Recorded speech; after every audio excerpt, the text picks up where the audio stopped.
بسم اللہ الرحمن الرحیم۔ آج ہم جس سورہ کا ترجمہ دیکھیں گے وہ ہے سورۃ القاریہ۔ سورۃ القاریہ ایک مکی سورت ہے۔ یہ مکی سورت 11 آیتوں پر مشتمل ہے۔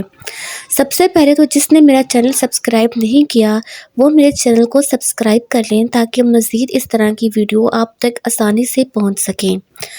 ویڈیو کو اینڈ تک لازمی دیکھیے گا۔ ویڈیو کی شروعات کرتے ہیں ہم بسم اللہ الرحمن الرحیم۔ شروع اللہ کے نام سے جو سب پر مہربان ہے، بہت مہربان ہے۔ القاریات، یاد کرو وہ واقعہ جو دل دہلا کر رکھ دے گا۔ مل قاریہ، کیا ہے وہ دل دہلانے والا واقعہ۔ وما ادراک مل قاریہ، اور تمہیں کیا معلوم وہ دل دہلانے والا واقعہ کیا ہے۔ یہ سورت قیامت کا منظر بیان کرتی ہے۔ وہ اس واقعے کی طرف نشاندہی کرتی ہے جو صورتحال ہمارے ساتھ قیامت کے دن میں ہوں گی، اور اللہ تعالیٰ کتنے خوفناک انداز میں اور کتنے واسع انداز میں ہم لوگوں کو اس چیز سے آگاہ کر رہا ہے کہ قیامت کے دن کس طرح کی صورتحال ہوگی۔ جیسا کہ اللہ تعالیٰ فرماتا ہے القاریات مل قاریہ وما ادراک مل قاریہ، یاد کرو وہ واقعہ جو دل دہلا کر رکھ دے گا۔ کیا ہے وہ دل دہلانے والا واقعہ، اور تمہیں کیا معلوم وہ دل دہلانے والا واقعہ کیا ہے۔ یوم یکون الناس کالفراش المبثوث، جس دن سارے لوگ پھیلے ہوئے پروانوں کی طرح ہو جائیں گے۔ وتکون الجبال کالعہن المنفوش، اور پہاڑ دھنکی ہوئی رنگین اون کی طرح ہو جائیں گے۔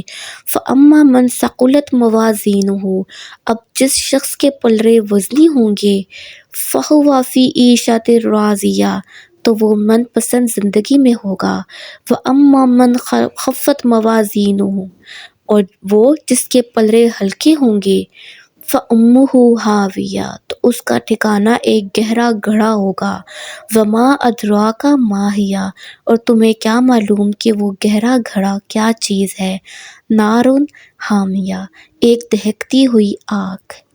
اس سورہ میں اللہ تعالیٰ نے اس واقعے کی طرف اشارہ کیا ہے جو قیامت کے دن رونما ہوگا، جس دن سب لوگ پروانوں کی طرح پھیلے ہوئے ہوں گے۔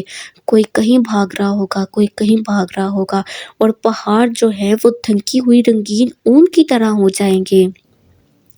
اس وقت وہی کامیاب ہوگا جس کے پلڑا وزنی ہوگا، جس کے اعمال نیک ہوں گے، وہ جنت کی عیش میں جائے گا، اور جس کا پلڑا کم ہوگا اور جس کا پلڑا گناہوں میں بھاری ہوگا تو وہ اس کا ٹھکانہ ایک گہرا گڑھا ہوگا۔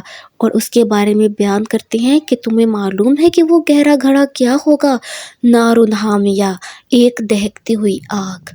اللہ تعالیٰ ہم سب کو نیک اعمال کرنے کی توفیق عطا فرمائے، اور ہمیں قیامت کے دن ہمیں زیادہ پلڑے والوں میں شامل فرمائے اور دوزخیوں میں نہ شامل فرمائے۔ اللہ تعالیٰ ہم سب کا حامی و ناصر ہو۔